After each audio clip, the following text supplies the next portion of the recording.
시간 함께 기도하겠습니다. 우리 시간 기도하실 때 오늘 이 예배와 찬양을 통해서 우리의 삶을 다스려 주옵소서. 또 한 주간 우리가 지은 또 여러 가지의 불순종과 연약함 용서하여 주옵시고, 오늘의 이 예배를 통하여 주의 이름을 높이 부를 수 있는 새 힘과 새 능력 부어 주옵소서. 우리 함께 기도하며 예배 자리로 나아가겠습니다. 기도하겠습니다.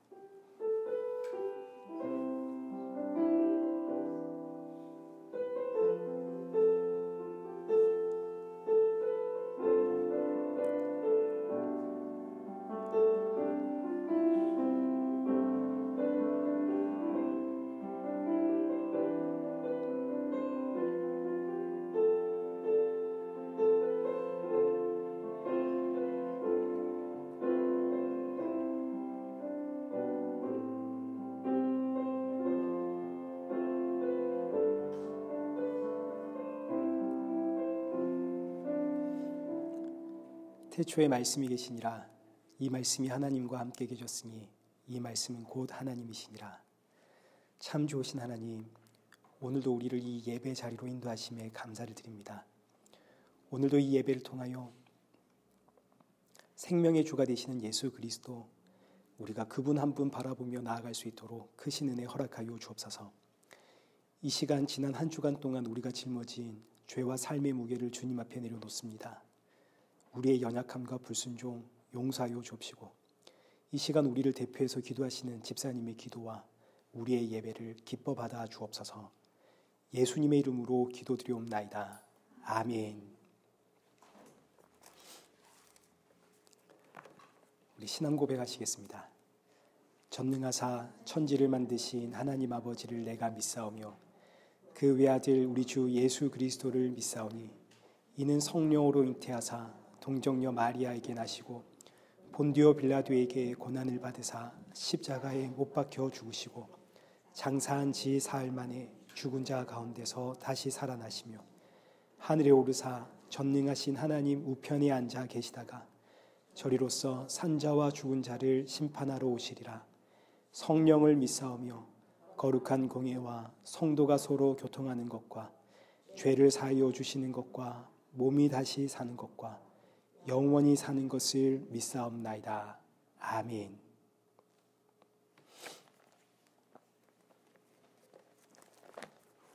교동문 제51번입니다.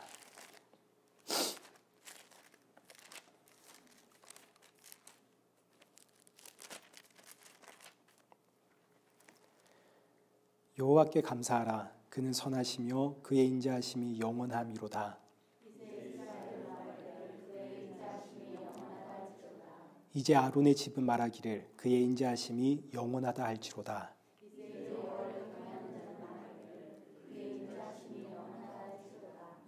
내가 고통 중에 여호와께 부르짖었더니 여호와께서 응답하시고 나를 넓은 곳에 세우셨도다.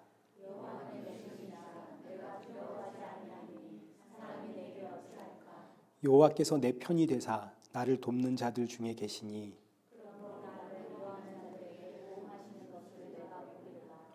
여호와께 피하는 것이 사람을 신뢰하는 것보다 나으며 여호와께 피하는 것이 고관들을 신뢰하는 것보다 낫도다.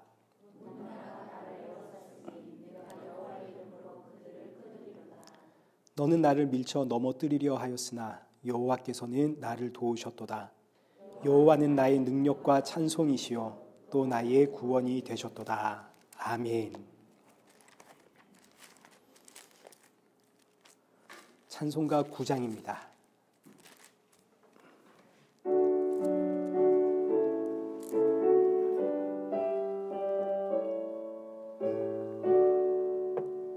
하늘에 가득한 영광의 하나님, 온 땅에 충만한 존귀하신 하나님, 생명과 빛으로 지혜와 권능으로 언제나 우리를 지키시는 하나님, 성부와 성자와 성령 삼위의 하나님, 우리 예배를 받아주시옵소서.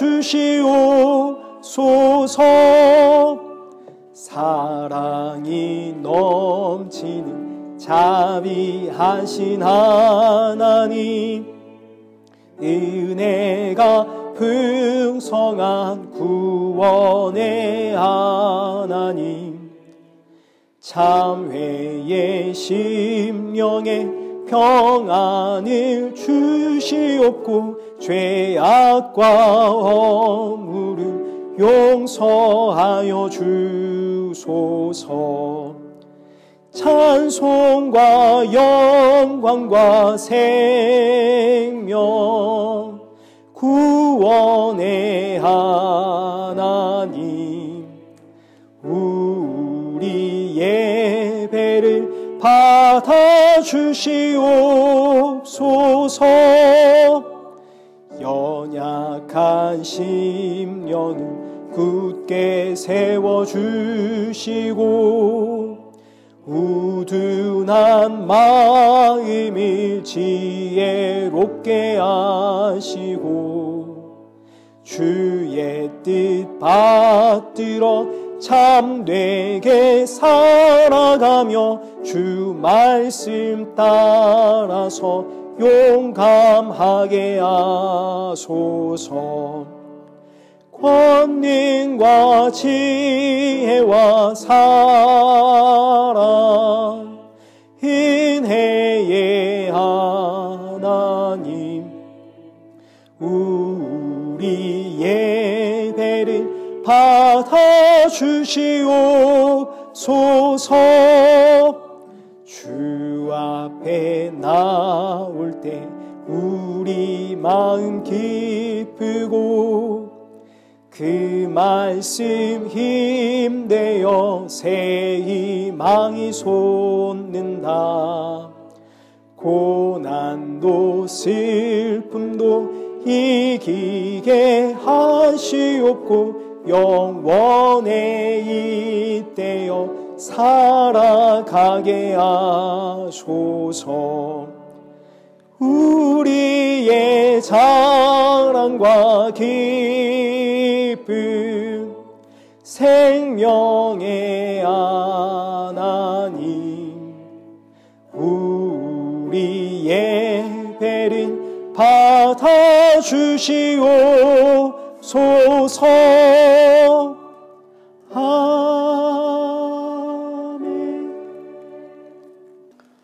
우리 오늘 보실 하나님의 말씀인 요한복음 11장 39절에서 53절까지의 말씀입니다. 우리 한 절씩 교독하겠습니다. 예수께서 이르시되 돌을 옮겨 놓으라 하시니 그 죽은 자의 누이 마르다가 이르되 주여 죽은 지가 나흘이 되었음에 벌써 냄새가 나나이다.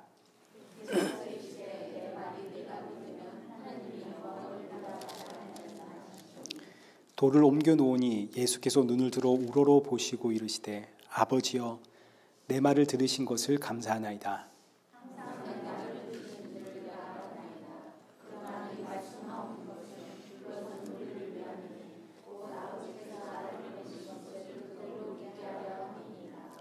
이 말씀을 하시고 큰 소리로 나사로야 나오라 부르시니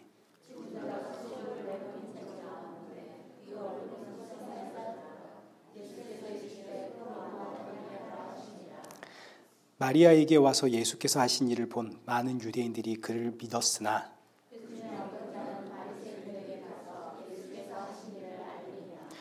이에 대제사장들과 바리새인들이 공회를 모으고 이르되 이 사람이 많은 표적을 행하니 우리가 어떻게 하겠느냐.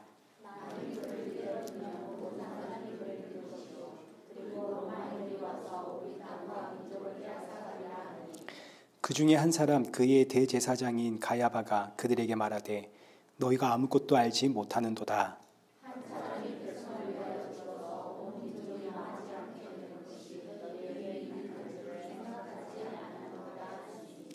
이 말은 스스로 함이 아니요 그 해의 대제사장이므로 예수께서 그 민족을 위하시고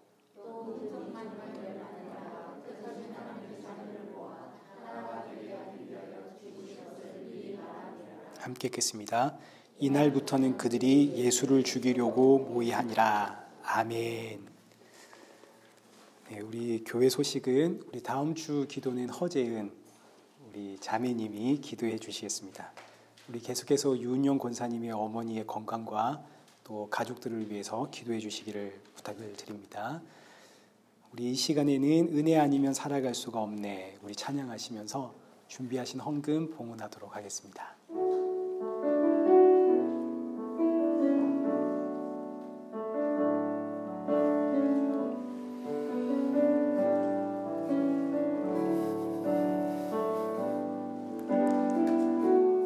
은혜 아니면 살아갈 수가 없네. 나 다 주의 것이니 세상 평안과 위로 내게 없어도 예수, 오직 예수뿐이네. 그 신계획 다 볼 수도 없고 작은 고난에 지쳐도 주께 묶인 나의 모든 삶 버티고 견디게 하시네. 은혜 아니면 살아갈 수가 없네. 나의 모든 것 께 맡기니 참된 평안과 위로 내게 주신 주 예수, 오직 예수뿐이네. 기도하겠습니다. 살아계신 하나님 아버지, 감사합니다. 이 시간 이 예배의 자리에 우리가 빈손으로 나오지 않게 하심 감사합니다. 비록 우리가 드리는 것 주님 앞에 작은 것이지만, 그러나 이 예물을 준비할 때마다 날 위해 십자가에 죽으신 예수 그리스도를 기억하게 하시고 돌아가는 우리 성도들의 마음속에는 그 십자가의 보혈만 충만케 하여 주옵소서. 오늘도 주시는 그 말씀 앞에 나를 한번 돌아보고 점검하며, 그리고 이 한 주도 주께서 주시는 힘으로 주의 증인답게 살아가는 우리 성도들 되게 하여 주옵소서. 예수님의 이름으로 기도드리옵나이다. 아멘.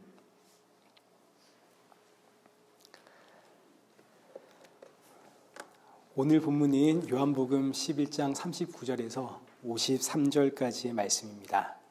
한 사람이 백성을 위해 죽어서라는 제목으로 오늘 본문의 말씀을 우리 같이 살펴보도록 하겠습니다. 먼저 지난주에는 마리아와 나사로에 대해서 우리가 살펴보았습니다. 지금 무덤석에 들어간 자는 나사로입니다. 그러나 마리아 역시 무덤 속에 있다는 사실을 우리가 지난 시간에 살펴보았죠. 그래서 예수님 마을로 들어가지 않으시고 마을 밖에서 마리아를 불러내시는 겁니다. 사람들이 살고 있는 이 마을이 무덤이라는 의미입니다. 이 마을을 좀 더 넓게 보면 오늘날 우리가 살고 있는 이 세상이 무덤이라는 뜻이 되겠죠. 우리는 지금 다 무덤 안에 살아가고 있습니다. 무덤에서 산다는 말은 우리 역시 죽은 자라는 뜻입니다. 물론 이때 죽음은 생물학적인 죽음을 의미하는 것이 아니라 영적인 죽음을 뜻합니다. 참 생명의 근원이신 하나님으로부터 끊어졌기 때문에 죽은 자, 이렇게 죽은 자들이 모여서 사는 이 세상이 무덤. 아무리 멋지고 화려한 문명을 이 땅에 꽃피워도 이게 다 무덤입니다. 이 무덤에서 마리아를 불러내신 예수님. 그러나 정작 마리아는 무덤에서 나왔지만, 새 생명을 얻었지만, 그럼에도 불구하고 내가 무덤에서 나왔는지 새 생명을 얻었는지를 모릅니다. 이걸 설명하는 사건이 나사로 사건이었죠. 죽어서 벌써 썩은 내가 나는 나사로. 예수님께서 그 나사로를 부르니까 나사로가 부활하여 나오는데 얼굴은 수건에 쌓였고 몸은 베옷에 동인 채로 나오더라. 이때 수건은 하나님의 영광을 보지 못하도록 가리는 도구이고, 옷은 선과 악, 옳고 그름, 좋고 나쁨의 기준이 바로 나다 하는 것을 상징하는 겁니다. 죽은 나사로 분명 무덤에서 나왔지만 나사로는 여전히 하나님의 영광을 보지 못할 뿐만 아니라 여전히 선과 악, 좋고 나쁨, 옳고 그름의 판단의 기준이 자기 자신이더라. 이것이 예수님의 부름을 받아 이 땅에서 나온 우리 모든 성도들의 모습입니다. 그래서 예수님이 나를 구원하셨다는 사실은 알지만 그러나 여전히 나의 관심은 이 세상이고 내 판단의 근거는 내 이성과 내 감정이 되는 거죠. 따라서 신앙생활, 경건생활이라고 하는 것이 내 얼굴을 감싸고 있는 이 수건을 걷어내는 작업이고 내 몸을 동여매고 있는 이 옷을 벗어내는 작업이 바로 신앙생활입니다. 근데 문제는 이 수건, 이 옷 어떻게 우리가 벗을 수 있습니까? 여기 고린도후서 3장 14절 보십시오. 그러나 그들의 마음이 완고하여 오늘까지도 구약을 읽을 때에 그 수건이 벗겨지지 아니하고 있으니 그 수건은 그리스도 안에서 없어질 것이라. 오늘까지 모세의 글을 읽을 때에 수건이 그 마음을 덮었도다. 그러나 언제든지 주께로 돌아가면 그 수건이 벗겨지리라. 우리의 얼굴을 감싸고 있는 이 수건은 그리스도 예수 안에서 없어지는 겁니다. 성경을 우리가 아무리 열심히 읽어도 수건이 우리의 얼굴을 가리고 있으면 예수님이 보이지 않습니다. 그러나 언제든지 주께로 돌아가면 이 수건이 벗겨집니다. 여기서 주께로 돌아간다는 말은 우리가 힘을 내어 우리의 어떤 의지나 각오나 결단으로 그래 우리 주께로 돌아가자 이런 이야기가 아닙니다. 지금 수건이 내 눈을 가리고 있어서 하나님의 영광이 되시는 그 주가 보이질 않는데 어떻게 우리가 주께로 돌아가자 이럴 수가 있겠습니까? 주께로 돌아간다는 이 의미는 주께서 우리의 지금 이 수건을 손수 벗겨내신다는 뜻입니다. 주께서 수건을 조금씩 걷어내시면 그때 비로소 우리의 눈에 생명의 주가 보이기 시작하는데 성경을 통해서 우리가 예수님이 보이는 그 순간 평소에 우리가 늘 읽어왔고 또 알고 있었던 그런 말씀들인데 이 말씀을 통해서 예수님이 보이는 그 순간 그때가 우리 신앙생활 할 때 가장 감격이 있고 감동이 있고 전율이 있고 기쁨이 있는 그런 순간들입니다. 저는 예배 이 설교 준비할 때 거의 매주 이런 감동과 감격과 전율이 있는데 이제 그때는 뭐 너무 좋아서 이제 자리에 앉아 있을 수 없어서 제가 왔다 갔다 하면서 이거 어떻게 우리 성도들에게 전달할까 고민을 많이 하는데 근데 이것보다 더 감사한 건 뭐냐면 마치 이걸 내가 한 것처럼 표현해 주신다는 거 이게 정말 감사한 일입니다. 이게 아무리 강조해도 부족한 이신칭의입니다. 의롭지 않은데 이걸 의롭다고 칭해 주시는 지난주에 보았듯이 우리 안에는 사랑이 없는데 우리 안에 믿음 넣어주신 이후에 네가 나를 사랑한다 칭해 주시는 그리고 마찬가지 우리는 도무지 주께로 나아갈 수가 없는 인생인데 주께서 내 눈을 가리고 있는 이 수건을 벗겨주시면서 네가 나에게로 돌아왔다 칭해 주시는 이신칭의. 그래서 성도는 모든 것을 은혜라고 부릅니다. 나에게서 나온 게 하나도 없습니다. 신앙생활할 때 우리에게서 나온 게 아무것도 없습니다. 자랑할 게 하나도 없죠. 전부 하나님이 하셨거든요.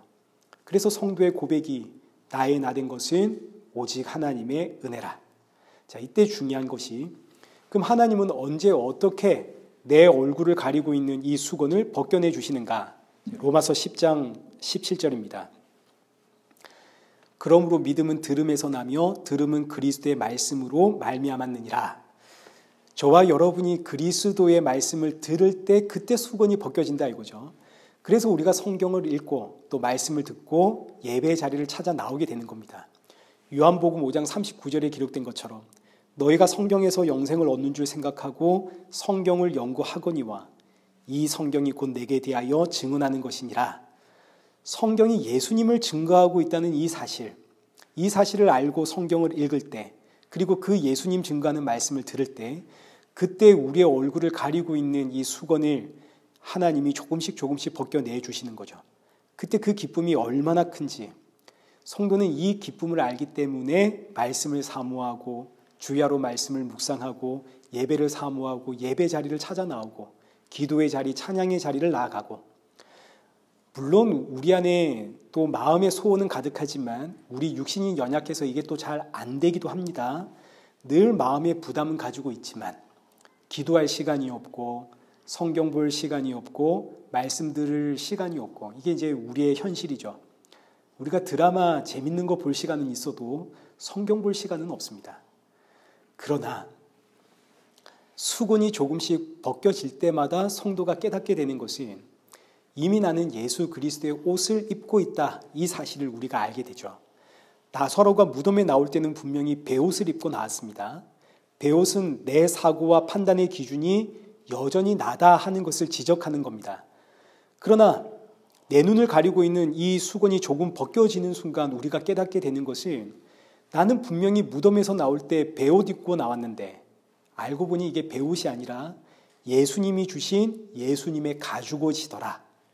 하나님께서 무화과 나뭇잎으로 옷을 해입은 아담과 하와에게 어린 양의 그 가죽을 벗겨서 그 가죽으로 옷을 입혀주신 것처럼 이 가죽옷이 바로 예수님의 피옷이고 성경에서는 이 예수님의 피옷을 흰옷이라고 표현을 하죠.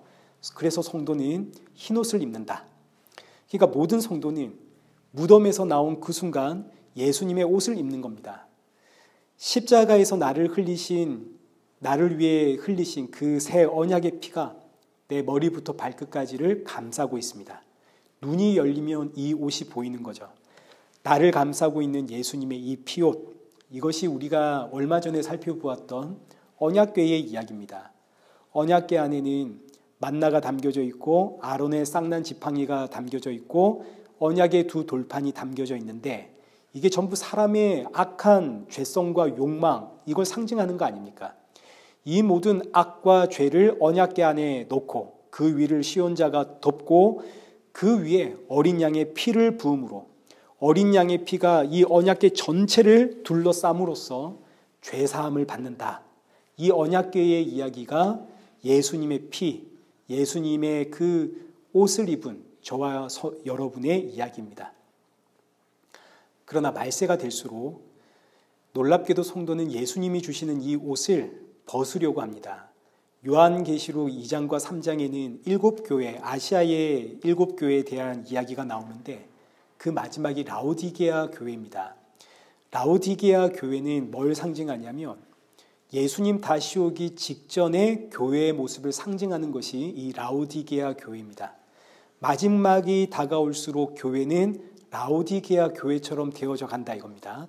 그러면 이 라오디게아 교회가 어떤 모습인지를 한번 보십시오. 요한계시록 3장 14절 15절입니다. 라오디게아 교회의 사자에게 편지하라. 아멘이시오 충성되고 참된 증인이시오 하나님의 창조의 근본이신 이가 이르시되 내가 내 행위를 아노니 내가 차지도 아니하고 뜨겁지도 아니하도다.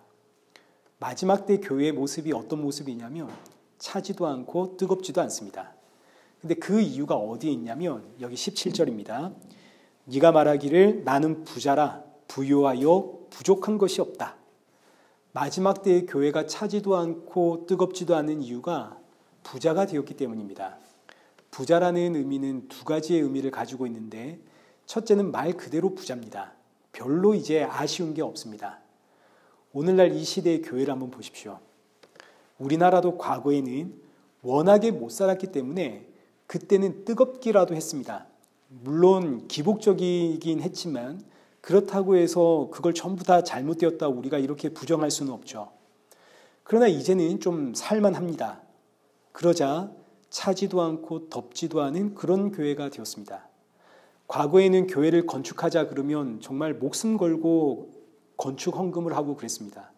저희 집도 세 차례인가 이제 건축 헌금을 했는데 정말 저희 아버지가 기둥 뿌리가 흔들린 만큼 건축 헌금 작정을 해가지고 한 번 작정할 때마다 2년 동안 온 가족이 먹을 거 안 먹고 입을 거 안 입고 저와 누나들은 돈이 생길 때마다 코끼리 저금통 안에다가 집어넣고 우리 그렇게 헌금을 했거든요. 저의 청소년 시기는 전부 건축 헌금한다고 온 가족들이 허리띠 졸라맨 그런 기억만 있습니다. 그러나 이제는 교회가 건축하자 이러면 냉담한 시대가 되었죠. 심지어 여기 서양 교회 보십시오.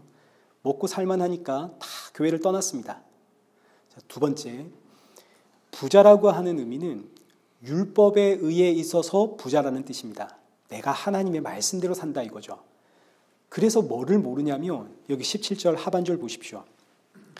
내 공고한 것과 가련한 것과 가난한 것과 눈먼 것과 발가벗은 것을 알지 못하는도다. 율법의 의로 부자가 되니까 죄를 모른다는 이야기입니다. 마지막 때가 되어져 갈수록 교회가 죄를 모릅니다. 내가 죄인이라는 사실을 모르니까 교회에 나오면 온통 지적할 것들만 가득 차 있습니다. 너 신앙생활 왜 그렇게 하니? 너 신앙생활 그런 식으로 하면 안 돼. 우리 교회는 너무 기도가 없어. 우리 교회는 찬양이 없지. 우리 교회는 감사가 없고 사랑이 없어. 온통 지적할 것뿐입니다. 왜요? 내가 죄를 모르거든요. 내가 너무 잘났습니다. 이게 부자가 되었다는 뜻입니다. 그러니까 물질적으로 부자가 되었든 신앙생활의 부자가 되었든 일단 부자가 되면 뭐가 안 보입니까? 예수님이 안 보입니다. 말세가 될수록 교회는 점점 예수님이 안 보이고 점점 예수님이 사라진다는 의미입니다. 그래서 이어지는 말씀이 여기 18절 하반절, 안약을 사서 눈에 발라라. 안약을 사서 눈에 발라 보니까 그때 비로소 보이는 게 20절에 있는 것처럼 문 밖에 서서 두드리고 계시는 예수님이 보이시는 거죠. 예수님이 이런 나를 흰옷을 입혀서 나를 감싸고 있는, 이게 보이는 겁니다. 그러니까 오늘날 성도의 영적 싸움은 어디에 있냐면 예수님을 보고 있는가 예수님을 못 보고 있는가의 싸움이 성도의 영적인 전쟁입니다. 마귀 사탄은 수단과 방법을 가리지 않고 예수님을 못 보게 만듭니다. 그래서 우리는 늘 깨어있기를 기도해야 됩니다. 주님, 오늘도 그 피로 나를 덮고 계시는 예수 그리스도 바라보게 해 주옵소서. 예수님을 바라보게 되면 우리가 이해 못할 일도 없고 용서 못할 일도 없고, 예수님 바라보면 이런 날 구원하신 그 은혜에 감사가 나올 수밖에 없죠. 그래서 성도는 여기 데살로니가 전서 5장 16절, 항상 기뻐할 수 있고 범사에 감사할 수 있습니다. 그 비결은 예수님 바라보는 것에 있는 거죠. 그래서 이걸 위해 쉬지 말고 기도해라. 이것이 바로 그리스도 예수 안에서 너희를 향하신 하나님의 뜻이니라. 예수님 바라보는 것을 위해 쉬지 않고 기도하는, 여기에 기쁨의 비결이 있고 감사의 비결이 있는 겁니다. 이렇게 마리아와 나사로의 이야기가 끝이 나면서 이제 예수님의 기도가 나오는데 41절과 42절입니다. 돌을 옮겨 놓으니 예수께서 눈을 들어 우러러 보시고 이르시되 아버지여, 내 말을 들으신 것을 감사하나이다. 항상 내 말 들으신 줄을 내가 알았나이다. 그러나 이 말씀하옵는 것은 둘러선 무리를 위함이니 곧 아버지께서 나를 보내신 것을 그들로 믿게 하려 함이니이다. 자, 이 기도는 예수님 무덤에 서가지고 나사로를 불러내기 그 직전에 하신 기도인데, 아직 나사로는 무덤에서 나오지 않았습니다. 나사로는 지금 죽어 있습니다. 그런데 예수님은 미리 감사의 기도를 하죠. 근데 이 기도가 참 많은 오해를 불러일으키는데, 어떤 오해를 가지고 오냐면 예수님의 기도를 보아라. 나사로가 아직 살아나오지 않았지만 예수님은 이미 살아나온 걸로 알고 감사를 했다. 이게 믿음 아니냐. 그러니 늘 달라고만 하지 말고 이미 된 줄로 알고 믿고 감사를 해라. 이런 오해를 가지고 와서 많은 분들이 기도 제목 가지고 와서 이미 된 줄로 알고 믿고 감사를 하게 되더라. 여러분, 이게 참 의미는 좋지만 그러나 이 의미와 이 기도는 맞지가 않습니다. 예수님께서 이 기도를 하신 목적은 기도하기 전 이미 된 줄로 믿고 감사 기도를 해라, 이런 걸 우리에게 가르치는 것이 아니라 여기 42절 하반절에 기록된 것처럼 둘러선 무리들에게 예수님을 믿는 믿음을 주기 위한 기도인 겁니다. 우리에게 주신 기도의 본이 아닙니다.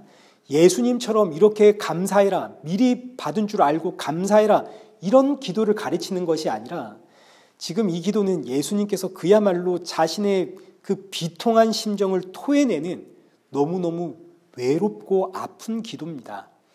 지금 이 기도를 하기 전 예수님의 심정을 한번 보십시오. 33절, 예수께서 그가 우는 것과 또 함께 온 유대인들이 우는 것을 보시고 심령의 비통히 여기시고 불쌍히 여기사 35절 예수께서 눈물을 흘리시더라. 38절 이에 예수께서 다시 속으로 비통히 여기시며 무덤에 가시니. 지금 예수님의 심정이 어떤 심정인가요? 비통한 심정입니다. 비통한 심정이란 속이 터져 나간다는 이야기입니다. 얼마나 속이 터지면 예수님이 눈물을 흘리겠습니까? 근데 예수님 왜 속이 터지나요? 예수님께서 지금 여기 모여있는 무리들에게 내가 부활이요 생명이다. 살아서 나를 믿는 자는 죽지 않고 죽어서 나를 믿는 자는 살아난다. 아무리 외쳐도 듣는 자가 없고 믿는 자가 없습니다. 무덤에서 불러냈고 죽은 자에서 생명을 주었는데도 불구하고 예수님 앞에 나와서 하는 말이 왜 내 기도 응답 안 해주십니까? 왜 나와 함께 하지 않았습니까? 왜 여기 안 계셨습니까? 예수님의 말씀을 들은 마음도 없고 생각도 없고 온통 자기로 가득 차 있는 사람들. 심지어 마르다는 내가 예수님이 부활의 주이심을 믿습니다. 이렇게 믿는다 고백을 해놓고도 여기 39절에 예수님이 돌을 옮겨 놓아라 그랬더니 죽은 지 나흘이 되매 벌써 냄새가 납니다. 예수님을 믿지를 못합니다. 아무도 예수님의 말을 듣지도 않고 믿지도 못하고 그래서 오는 비통함입니다. 어찌할꼬 아무리 알려주어도 도무지 깨닫지를 못하고 듣지를 못하는 이 인생들을 보면서 비통하여 우시는 예수님. 그래서 나오는 기도가 여기 41절인 겁니다. 아버지여 내 말을 들으신 것을 감사하나이다. 항상 내 말을 들으시는 줄 내가 알았나이다. 누구만 예수님 말씀을 듣는다고요? 오직 하나님 아버지만. 이 땅의 백성들은 전부 영적인 맹인이라 아무도 예수님의 말씀에 귀를 기울이지 않습니다. 들어도 이해를 못합니다. 그러나 오직 하나님만은 예수님의 말씀을 들으시죠. 얼마나 외로운 기도입니까? 주께서 모두가 내 말을 듣지 않지만 주님은 내 말을 들으시니 감사합니다. 이 외로운 기도입니다. 그리고 이 기도는 우리에게 미리 된 줄로 알고 감사해라 이 기도가 아니라 예수님의 외로운 심정과 비통한 마음이 담긴 오직 아버지 외엔 내 말을 듣는 자가 이 땅에 아무도 없습니다. 안타까움의 기도입니다. 눈물의 기도죠. 그런데 이런 심정을 고백하며 기도를 하시는 이유는 42절 하반절 둘러선 무리를 위함이니 곧 아버지께서 나를 보내신 것을 그들로 믿게 하려 함이라. 세상 그 누구도 내 말을 지금 듣지 않고 믿질 않지만 그러나 아버지는 늘 내 말을 듣고 계시다는 것. 그래서 지금 이 사건을 통해서 내가 아버지께서 보내신 바로 그 메시아라는 사실 저들로 알게 해 주십시오. 그래서 이 기도를 하시는 겁니다. 내가 메시아라는 사실을 좀 알아라. 내가 아버지께로부터 온 바로 그 메시아라는 걸 좀 알아라. 그리고 이 기도를 마치자마자 나사로야 나오라. 그랬더니 세상에 나사로가 나오더라. 근데 너무너무 놀랍게도 이렇게 예수님이 기도까지 하셨고 나사로를 살려서 꺼내내셨는데 이 놀라운 기도와 기적을 본 사람들이 예수님을 믿더라 안 믿더라? 예수님을 안 믿더라. 그래서 예수님 십자가로 가시는 겁니다. 사람은 다시 태어나는 것 외에는 방법이 없거든요. 근데 일단 다시 태어나려면 죽어야 되는 겁니다. 죄의 삭은 사망이니까 일단 죄의 삭을 지불한 이후에 죄 없는 상태로 다시 태어나야 되는데 사람은 죽으면 그게 다 자기 죄값 아닙니까? 사람은 죽으면 그걸로 끝나는 겁니다. 그래서 예수님 모든 사람의 죄를 짊어지고 십자가에 죽으신 이후에 부활하시어 영으로 자기 백성들을 찾아가 생명을 불어넣어 다시 태어나게 하시죠. 그러니까 예수님이 십자가에 죽으셔야만 사람은 다시 태어날 수 있는 겁니다. 예수님 십자가에 죽으셔야만 사람에게는 믿음이 생기는 겁니다. 그래서 예수님 십자가 이후의 시대를 은혜의 시대다라고 하는 게 여기에 있는 거죠. 또 다른 말로는 성령 시대라고도 하죠. 왜 우리가 살아가는 이 시대가 성령 시대냐면 이게 무슨 은사의 이야기가 아닙니다. 성령이 나를 찾아오심, 이게 바로 내가 거듭났다, 다시 태어났다, 이걸 알려주는 것이고 성령이 나를 찾아오심이 바로 나에게 믿음 생긴 순간입니다. 그래서 이 시대를 성령 시대라고 하는 겁니다. 은혜의 시대. 고린도후서 6장 2절에서는 보라 지금은 은혜 받을 만한 때요, 보라 지금은 구원의 날이로다. 그런데 목사님 여기 45절 보니까 나사로가 무덤에서 나온 사건으로 많은 유대인들이 그를 믿었다 이렇게 기록하고 있는 걸요. 예, 여기서 나오는 믿음은 사람의 의지와 각오와 결단을 이야기하는 믿음입니다. 죽은 자가 살아난 이 기적을 보고 이 사람 메시아가 틀림없다 하고 믿었다는 뜻입니다. 내가 판단하고 결정한 믿음입니다. 그래서 지금 여기서 믿었다고 하는 이 많은 유대인들이 정말 며칠 지나지 않아 예수님이 우리가 기대한 메시아가 아니라는 사실을 알게 되자마자 저 예수 십자가에 못 박으시오 소리를 치게 됩니다. 그리고 46절 보면 이 놀라운 기적을 보고도 이 일을 바리새인들에게 달려가 알리는 사람들이 있죠. 여기서 알렸다는 말이 고발했다는 뜻입니다. 악의적인 의도를 가지고 예수님을 바리새인들에게 고발하는 자들이 있더라. 그러니까 보십시오. 아무리 죽은 자가 다시 살아나는 이 놀라운 기적을 보고도 사람은 못 믿습니다. 사람은 그 태생이 죄에서 태어났고 생명의 근원이신 하나님으로부터 끊어진 채 태어났기 때문에 아무리 기적이 일어나도 사람은 예수님을 믿을 수가 없죠. 이건 다시 태어나지 않는 이상 불가능한 이야기입니다. 오늘날 저희 교회에 예배 시간에 기적이 일어난다면 분명히 많은 이들이 이 교회에 모일 겁니다. 여기 빈자리가 가득가득 차겠죠. 그러나 사람들이 모일 수는 있지만 그들이 예수님을 만나고 예수님을 믿게 되는 것은 완전히 다른 이야기입니다. 진짜 기적은 내가 예수님을 믿게 된 것, 내 안에 믿음이 있다는 사실, 이게 진짜 기적입니다. 믿음이 있다는 말 자체가 이미 내가 다시 새롭게 태어났다 이런 이야기 아닙니까?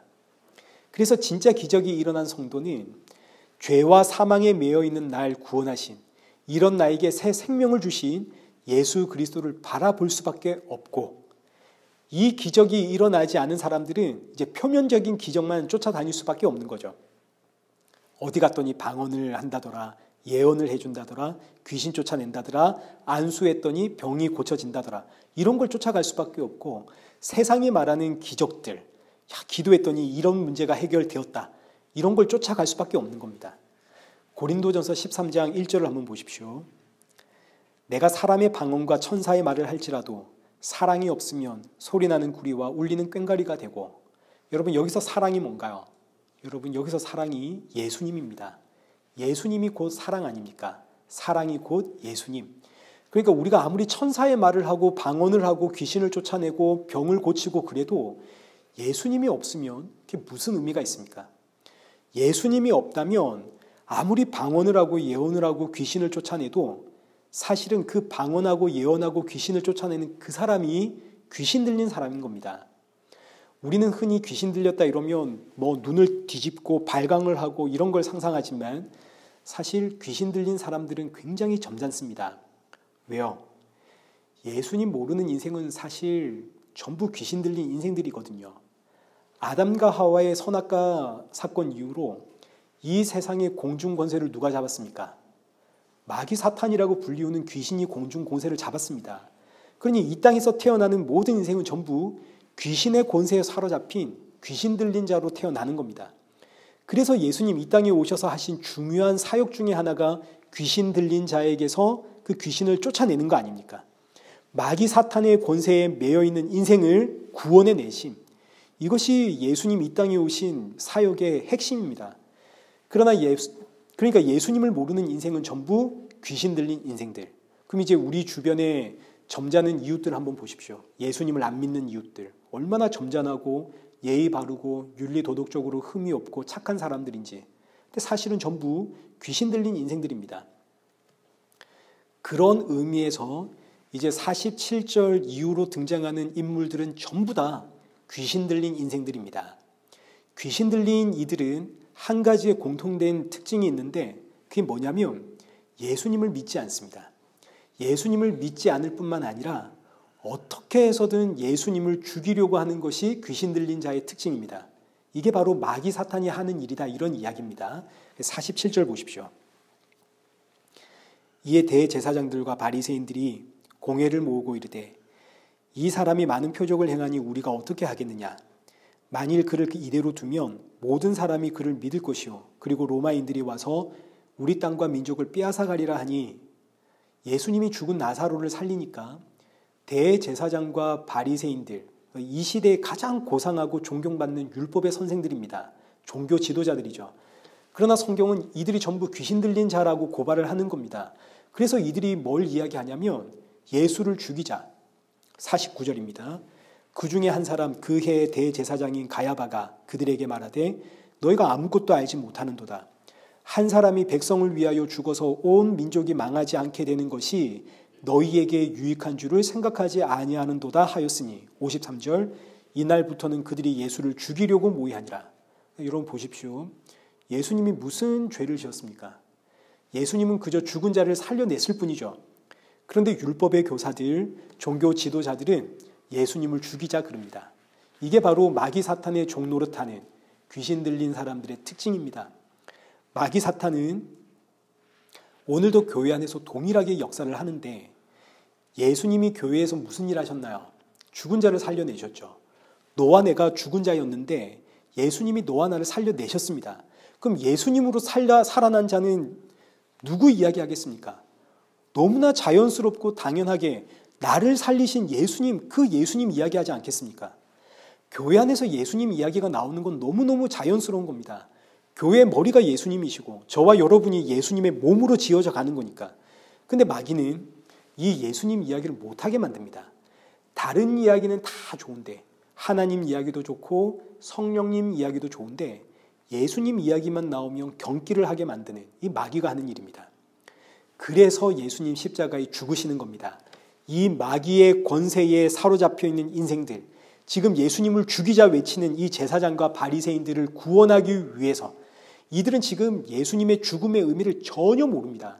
이제 우리가 다음 주에 예수님 죽음의 의미를 또 살펴보게 될 텐데 마리아의 향유옥합 사건과 오늘 본문의 제사장과 바리새인들이 예수님을 잡아다 죽이려고 하는 이 사건은 한 세트입니다.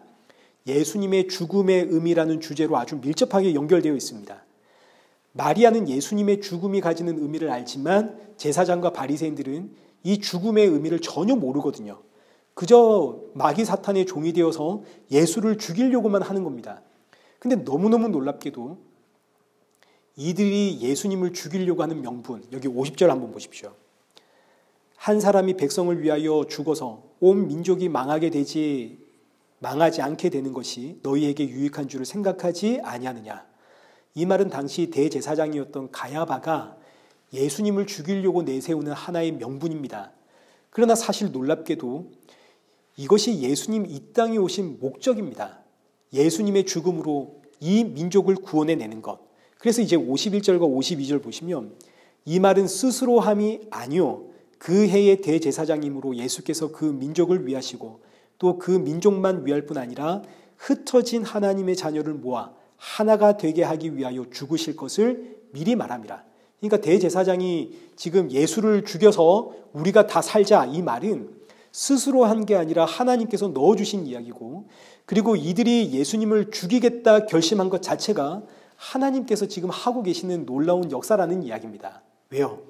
예수님이 죽어야만 이들이 구원을 받거든요. 이들은 비록 마귀 사탄의 권세에 잡혀가지고 귀신의 종노릇하며 예수님을 죽이자 하지만 사실은 예수님이 죽어야 이들을 구원해낼 수가 있는 겁니다. 예수님의 죽음은 여기 히브리서 2장 14절의 말씀처럼 죽음으로 죽음의 세력을 잡은 자 곧 마귀를 멸하시는 죽음입니다. 예수님이 죽어야만 마귀 사탄에 사로잡힌 그 종노릇하고 있는 인생들, 제사장과 바리새인들, 그리고 오늘 저와 여러분 구원을 받을 수 있는 거죠. 그러나 지금 이 예수님의 죽음의 의미를 아무도 모릅니다. 마귀 사탄도 예수님의 죽음의 의미가 뭔지를 몰랐고 하늘의 천사들도 예수님의 죽음의 의미가 뭔지를 몰랐습니다. 마귀 사탄이 예수님의 죽음의 의미를 알았다면 예수님이 죽으면 마귀 사탄이 멸망하는 건데 이걸 알았다면 마귀 사탄이 예수님 죽음으로 몰았겠습니까? 모르는 겁니다.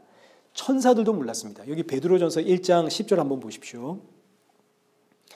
이 구원에 대하여는 너희에게 임할 은혜를 예언하던 선지자들이 연구하고 부지런히 살펴서, 그리고 12절 하반절 천사들도 살펴보기를 원하는 것이니라. 구원에 대해서 하나님께서 대체 이 백성들을 우리를 어떻게 구원하실 것인지 선지자들도 부지런히 연구했고 하늘의 천사들도 궁금해했다 이겁니다. 하나님이 어떻게 이 백성들을 구원하실 수 있단 말인가? 근데 알고 보니까 세상에 하나님이 친히 이 땅에 오셔서 십자가의 죽으심으로 자기 백성들을 구원해 내시더라. 정말 이건 표현할 수 없을 만큼, 기절할 만큼 놀라운 이야기 아닙니까? 예수님 십자가에 죽으시고 영으로 자기 백성들 찾아갈 때, 그때 비로소 이들은 예수님의 죽음의 의미가 어떤 것인지를 알게 되는 겁니다. 세상에 나는 예수님을 죽이자 외쳤고 계획했고 십자가에 달았는데, 알고 보니 이 죽음이 나를 살리기 위한 죽음이었구나. 마귀 사탄의 그 권세를 멸하기 위한 죽음이었고, 그 어둠의 권세에서 나를 구원하여 새 생명 넣어주기 위한 죽음이었구나. 지금은 모르는 겁니다. 그래서 이들의 공동체가 지금은 지옥입니다. 이들이 모여서 하는 말이 뭡니까? 예수님을 죽이자 아닙니까?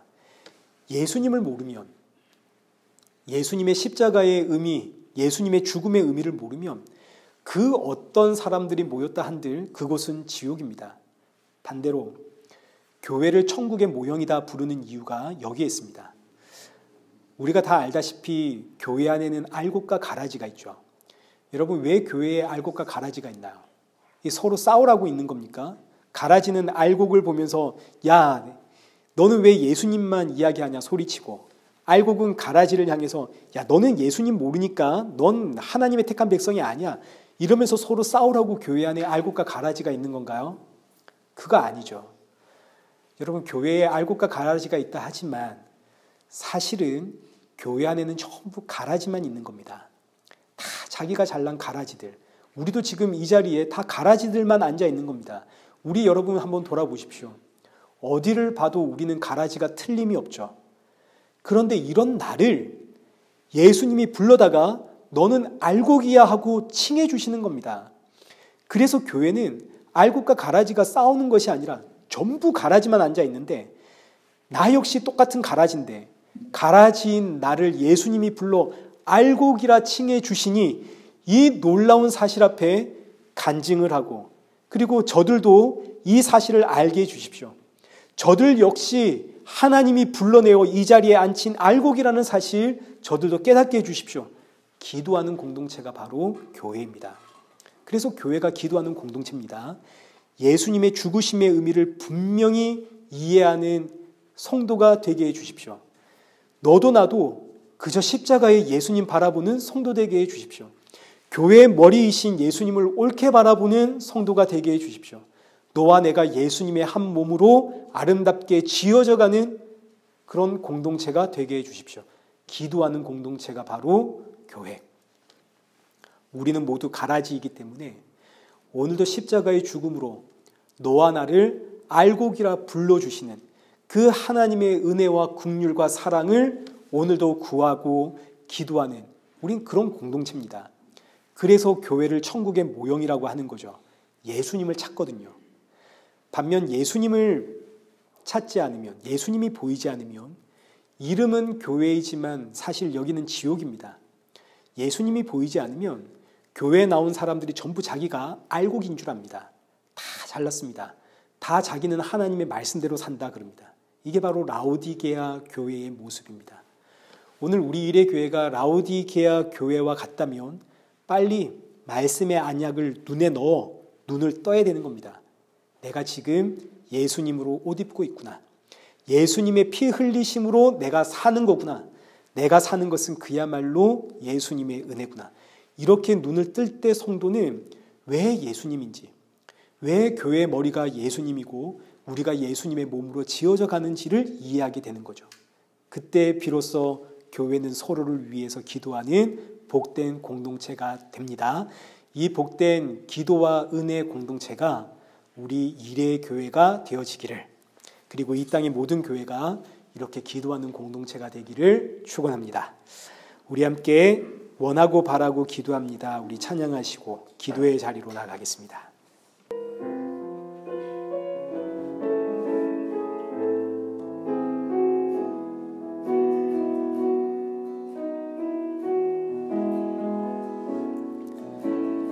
이 세상을 살아가는 동안에 나의 힘을 의지할 것 없으니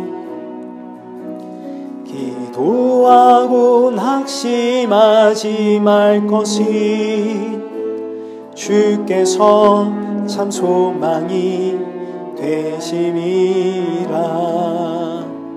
하나님의 꿈이 나의 비전이 되고 예수님의 성품이 나의 인격이 되고 성령님의 권능이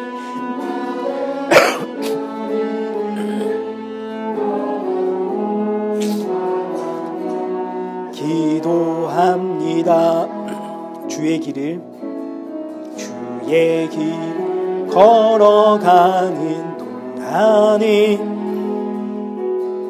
세상의 것 의지할 수 없으니 감사하고 낙심하지 말 것이 주께서 참 기쁨이 되심이라. 하나님의 꿈이 나의 비전이 되고 예수님의 성품이 나의 인격이 되고 성령님의 권능이 나의 능력이 되길 원하고 바라고 기도합니다. 우리 시간 함께 마음을 모아서 기도하겠습니다. 우리 기도하실 때 이 세상은 자꾸 내 눈을 수건으로 덮으려고 하지만, 그래서 걱정과 근심과 불안이, 염려가 그치질 않지만, 그러나 그때마다 내 눈을 더욱 활짝 열어 십자가의 예수님 바라볼 수 있는 그런 성도가 되게 해주십시오.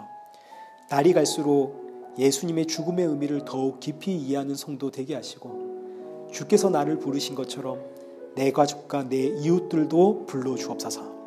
우리 시간 이 기도의 제목들 가지고 우리 함께 기도의 자리로 나가겠습니다. 기도하겠습니다.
살아계신 하나님 아버지, 우리는 너무나 연약합니다.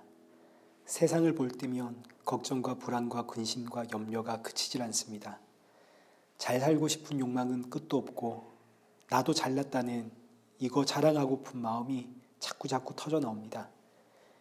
세상이 수건으로 내 눈을 가릴 때마다 더욱 우리의 눈을 활짝 열어 이런 날 구원하신 십자가의 예수님 바라보게 하시고, 우리에서 삶에 일어나고 있는 크고 작은 모든 사건들, 결국 예수님께로 부르심이라는 사실을 알기에 모든 일에 있어서 담대함을 가지고 나아갈 수 있는 우리 성도들 되어지도록 성령의 충만함 부어 주옵소서. 새롭게 시작하는 이 한 주도 주가 주시는 그 힘으로 버틸 수 있게 하시고, 나의 생명의 주, 부활의 주가 되시는 예수님의 증인으로 살아가는 우리 성도가 되도록 인도하여 주옵소서. 예수님의 이름으로 기도드리옵나이다. 아멘. 이제는 우리 주 예수 그리스도의 은혜와 성부 하나님의 크신 사랑과 성령 하나님의 위로교통 충만하심이 모든 상황 가운데 감사할 수 있고 찬양할 수 있고 기뻐할 수 있는 일체의 비결을 깨달은 우리 일회교회와 성도들과 온 세계 교회 머리머리 위에 이제로부터 영원토록 함께 있을지어다. 아멘.